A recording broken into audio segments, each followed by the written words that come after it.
Voilà les trois matchs de ce début de journée, avec tout d'abord la nette victoire de Marseille contre une équipe d'Angers, décidément très naïve sur le plan défensif, et qui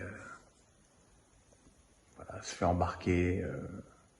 Valéry perd le ballon et Klose l'embarque magnifiquement pour marquer. Klose qui a après donné deux passes décisives à Luis Suarez et à Gerson. Un match très bien géré par l'OM, vraiment avec tranquillité, sérénité. Pas grand chose d'autre à ajouter d'ailleurs. Voilà. Strasbourg, Strasbourg-Rennes, ou comment un arbitre peut gâcher un match en mettant un carton rouge à Niamsi. Alors Niamsi veut dégager le ballon, la course de sa jambe finit dans la cuisse de Bourigeaud, il lui fait une estafilade. Mais bon, c'est involontaire. Il y a eu tout un scandale avec le carton rouge de Doku il y a une ou deux journées avec Reims, et voilà, et les arbitres prouvent là encore une fois qu'ils ne se remettent pas en question et qu'ils continuent à faire les cow-boys et à cartonner tout le monde, parce qu'il est bien évident que Strasbourg en difficulté allait pas, avec un joueur en moins, allait pas pouvoir faire grand chose contre une équipe de Rennes qui est très bien huilée, surtout quand elle commence à mener au score. Elle l'a fait en ouvrant le score sur un but magnifique de Kalimuendo. Très bel enchaînement. Et puis deux buts comme à la parade, avec deux passes D d'ailleurs de Kalimuendo pour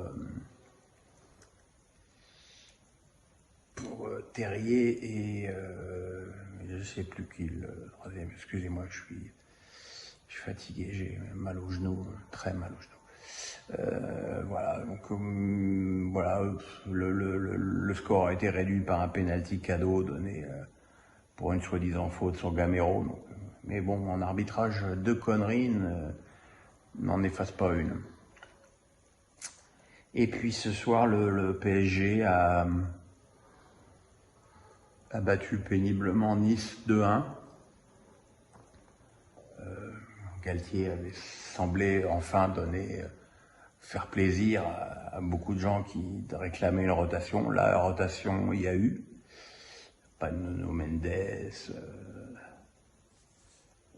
pas de Verratti forcément parce qu'il était blessé, pas d'Mbappé. Et ça s'est senti, hein. On a très bien senti que le duo Vitinha-Ruiz n'avait pas du tout la même efficacité que le duo Vitinha-Verratti. Mais voilà, Paris a ouvert le score sur un magnifique coup franc de Messi. Nice a égalisé sur un centre d'Attal qui a été repris par Laborde. Et puis on avait l'impression que les Niçois avaient en eux la capacité de tenir ce nul. Il y avait beaucoup de joueurs qui posaient des problèmes aux Parisiens sur les côtés, Diop, Melvin Barr. Et puis voilà, il a fallu une mauvaise relance de Schmeichel pour que Mukiele, qui a fait des gros progrès, serve Mbappé qui marque le but de la victoire. Voilà, de toute façon là, le PSG, comme d'autres équipes engagées en Coupe d'Europe, va jouer 11 matchs là, en 6 semaines.